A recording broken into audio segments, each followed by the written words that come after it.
বিশ্বের 195টি স্বাধীন দেশের প্রত্যেকটিরই নিজস্ব কিছু ব্যতিক্রমের বৈশিষ্ট্য রয়েছে। একটি স্বাধীন রাষ্ট্র মানেই বিশাল আয়তন জুড়ে অবস্থিত, সকল উচ্চ পর্যায়ের সুযোগ সুবিধা সম্পন্ন হতে হবে তা কিন্তু নয়। কোনো কোনো দেশ একটি শহরের চেয়েও আয়তনের দিক থেকে ছোট হয়ে বিশ্ব ইতিহাসে জায়গা করে নিয়েছে। এমনকি এই ছোট দেশগুলির জীবনযাত্রার মানও বেশ ঈর্ষণীয় পর্যায়ের। বন্ধুরা, এই ভিডিওতে আমরা বিশ্বের ক্ষুদ্রতম 10টি দেশ সম্পর্কে জানতে চলেছি, যেগুলো মানচিত্রে হয়তো খুঁজে পাওয়া দুষ্কর হলেও নিজস্ব সংস্কৃতি, ইতিহাস, প্রাচুর্য নিয়ে সেগুলো স্বমহিমায় উজ্জ্বল।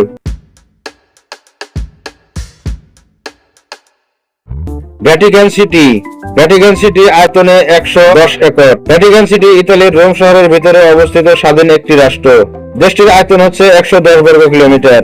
এটি রোমান ক্যাথলিক গির্জার বিশ্ব সদর দপ্তর হিসেবে কাজ করে। সম্পূর্ণভাবে রোমের অভ্যন্তরে অবস্থিত দেশটি 110 বর্গ কিলোমিটার এলাকা নিয়ে বিস্তৃত।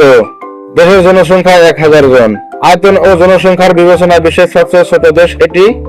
স্বাধীন দেশগুলো স্বীকৃত হলেও ভ্যাটিকান সিটিকে বিশ্বের অন্যান্য ক্ষমতাসীন রাষ্ট্র ব্যবহারের সঙ্গে তুলনা করতে চায় না ভ্যাটিকানবাসীরা। 1929 সালে দেশটি স্বাধীনতা লাভ করলেও এখনো জাতিসংঘের সদস্য হতে পারেনি। সারা বিশ্বের অন্যতম পবিত্র স্থান বলে ঘোষিত ভ্যাটিকান সিটিকে 1984 সালে জাতিসংঘ বিশ্ব ঐতিহাসিক স্থান হিসেবে ঘোষণা করে। মোনাকো। মাত্র 2 বর্গ কিলোমিটার জায়গা জুড়ে বিস্তৃত ইউরোপ মহাদেশের দেশটিতে জনসংখ্যা প্রায় 38,400 জন। মোনাকোর 3 পাশেই আছে ফ্রান্স, অন্যদিকে ভূমধ্যসাগর। ফ্রান্সের নিকটবর্তী দেশ হওয়াতে ফ্রান্সের বেশ আধিপত্য রয়েছে দেশটির উপর। দেশটির সরকারি ভাষা ফরাসি। এখানে রয়েছে বিখ্যাত মন্টি কার্লো ক্যাসিনো। দেশটির সবচেয়ে চমকপ্রদ ব্যাপার হলো ধন সম্পদে পরিপূর্ণ হলেও নিরাপত্তার দিক দিয়ে এটি বেশ শক্তিশালী। দেশটিতে কোনো রকম অপরাধের কথা শোনা যায় না বললেই চলে। মোনাকো দেশটি এতটা নিরাপদ হওয়ার কারণটি হলো দেশটির চারপাশে ঘিরে রয়েছে হাজার হাজার ক্যামেরা। পুরো দেশটি ক্যামেরার আয়ত্তে রয়েছে। নাউরু। বিশ্বের 3য় ক্ষুদ্রতম দেশ নাউরু অস্ট্রেলিয়ার পূর্বে অবস্থিত। মাত্র 21 বর্গ কিলোমিটার একটি দ্বীপ রাষ্ট্র। বিশ্বের সবচেয়ে ক্ষুদ্রতম দ্বীপ রাষ্ট্র এটি। এর পাশাপাশি এটি বিশ্বের ক্ষুদ্রতম স্বাধীন প্রজাতন্ত্র। এমনকি বিশ্বের সবচেয়ে কম জনবহুল দেশের মাঝে এটি দ্বিতীয়। জনসংখ্যা প্রায় 10,084 জন। নাউরু ফসফেট খনিজে সমৃদ্ধ। ওশেনিয়া অঞ্চলের এই দেশকে অনেকে অস্ট্রেলিয়ার কোনো দ্বীপ বলেই মনে করতেন, তবে নাউরু কিন্তু স্বাধীন একটি দেশ, রাজধানীবিহীন একটি দেশ এটি। 1907 সালে এখানকার অর্থনীতির প্রধান আয় আসে ফসফেট খনিজ আর্কিক আহরণের মাধ্যমে। তবে বর্তমানে খনিজ ফসফেট প্রায় শেষ হয়ে এসেছে, আর এ কারণে বেকারত্বের হার দিন দিন বেড়ে চলেছে। মাত্র 10% জনগণকে চাকরি দিয়েছে সরকার, বাকি সবাই প্রায় বেকার। দেশটি ছোট হলেও বিভিন্ন ক্ষেত্রে শীর্ষ তালিকায় জায়গা করে নিয়েছে। টোভালু। 5টি প্রবাল প্রাচীর এবং 4টি দ্বীপ নিয়ে গঠিত দক্ষিণ প্রশান্ত মহাসাগরে অবস্থিত মাত্র 26 বর্গ কিলোমিটার বিশ্বের 4র্থ ক্ষুদ্রতম এই দেশটিকে স্বাধীন দেশ হিসাবে অনেকে মানতেই চায় না। টোভালু বিশ্বের নিচু দেশগুলোর মাঝে একটি। সর্বোচ্চ চূড়াটি সমুদ্রপৃষ্ঠ থেকে 4.5 মিটার উচ্চতায় অবস্থিত। দেশটির আকার এবং অবস্থান বিশ্বের অন্য দিকের দৃষ্টি থেকে দেশটিকে লুকিয়ে রাখে। জাতিসংঘের 189তম সদস্য দেশ টোভালু। 1978 সালে স্বাধীনতা লাভ করা দেশটির বর্তমান জনসংখ্যা প্রায় 10,640 জনের মতো। এখানে আয়ের বড় অংশ আসে ব্যবসা থেকে। অর্থনৈতিকভাবে প্রায় সবাই এখানে সচ্ছল। সাজানো গাছানো সিমসাম দেশটি পর্যটকদের পছন্দের তালিকায় শীর্ষ দিকেই থাকে সবসময়। সান মেরিনো। 61 বর্গ কিলোমিটার জায়গা জুড়ে বিস্তৃত দেশটি ইউরোপের 3য় ক্ষুদ্রতম দেশ। এই ক্ষুদ্র দেশটির চারপাশ থেকে ইতালি দিয়ে ঘেরা। শান্তিপ্রিয় দেশ সান মেরিনো বিশ্বের সবচেয়ে পুরানো সার্বভৌম রাষ্ট্র। 301 খ্রিস্টাব্দে মেরিনো নামে এক ব্যক্তি এবং তার সঙ্গে থাকা কিছু লোক এই স্থানটি খুঁজে পান। 33,285 জন জনসংখ্যার এই দেশটিতে জনসংখ্যার চেয়ে গাড়ির পরিমাণ বেশি। জিডিপি অনুযায়ী দেশটি বিশ্বের ধনী দেশগুলোর মাঝে একটি। দেশটির অর্থনৈতিক খাত মূলত পর্যটন, ব্যাংকিং এবং টেক্সটাইল নির্ভর।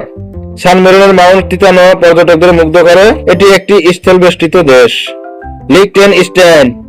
লিখটেনস্টাইনের আয়তন হচ্ছে 160 বর্গ কিলোমিটার। অস্ট্রিয়া এবং সুইজারল্যান্ডের মাঝে অবস্থিত ছোট দেশটি মাত্র 160 বর্গ কিলোমিটার জায়গা জুড়ে বিস্তৃত।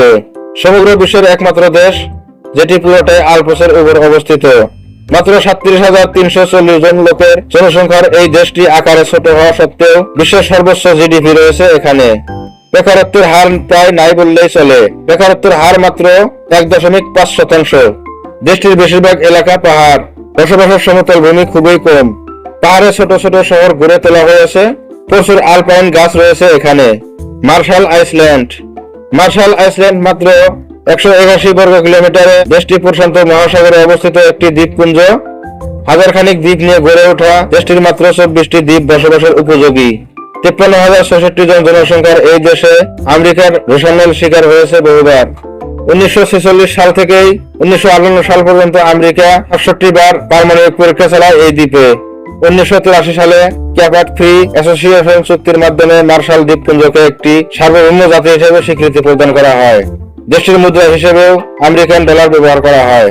160 প্রজাতির কোরাল এবং 800 প্রজাতির মাছের দেখা পাওয়া যায় এই দ্বীপটিতে। Saint Kitts and Nevis. অষ্টম স্থানে থাকা 261 বর্গ কিলোমিটারের দেশটি ক্যারিবিয়ান সাগরের দুইটি দ্বীপ। 1948 সালে ক্রিস্টোফার কলম্বাস সর্বপ্রথম এখানে ভ্রমণ করেন। ইউরোপিয়ানরা সর্বপ্রথম এই দ্বীপপুঞ্জই দখল করেছিল। ব্রিটিশ এবং ফরাসিরা ভিন্ন ভিন্ন সময়ে দেশটি শাসন করে এবং একছত্র আধিপত্য বিস্তারের লক্ষ্য দীর্ঘকাল চেষ্টার পর 1713 সালে ব্রিটিশরা উপনিবেশ করে। অবশেষে 1983 সালে যুক্তরাজ্য থেকে আলাদা হয়ে স্বাধীন রাষ্ট্র হিসেবে বিবেচিত হয়।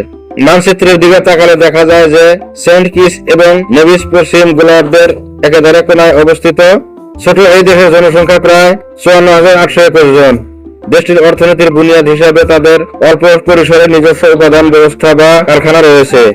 এছাড়া বেশিরভাগ মানুষই সমুদ্রের সম্পদের উপরে নির্ভর। মালদ্বীপ। ভারত মহাসাগরে অবস্থিত হাজার খানেক দ্বীপ নিয়ে গঠিত একটি দ্বীপ রাষ্ট্র হল মালদ্বীপ। জনসংখ্যা আয়তন সব দিক থেকেই এশিয়া মহাদেশের সবথেকে ছোট দেশ এবং সমগ্র বিশ্বে 9ম স্থানে রয়েছে। দেশটির আয়তন 298 বর্গ কিলোমিটার। এখানে প্রায় 1009টির মতো দ্বীপ থাকলেও বসবাসযোগ্য মাত্র 200টি।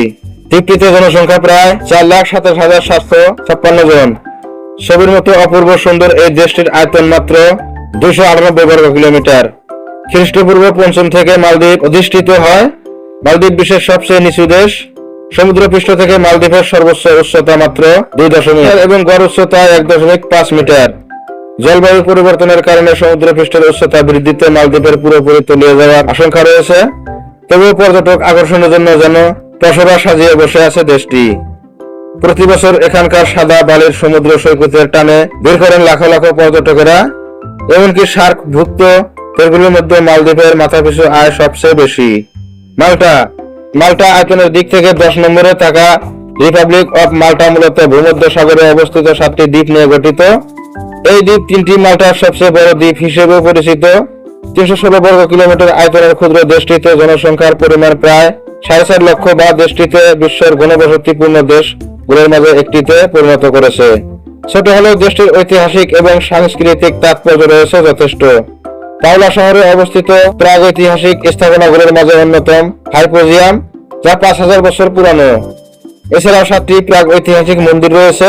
1964 সালে মাল্টা যুক্তরাজ্য থেকে স্বাধীনতা লাভ করে। বর্তমান পর্যটন শিল্পই দেশটির প্রধান আয়ের উৎস হিসেবে কাজ করে।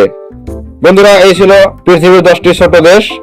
আপনার কোনটি দেশকে সবচেয়ে বেশি পছন্দ বলে মনে হয় কমেন্টে জানাতে ভুলবেন না। আর আমাদের চ্যানেলটিকে সাবস্ক্রাইব করে আমাদের সঙ্গে থাকবেন।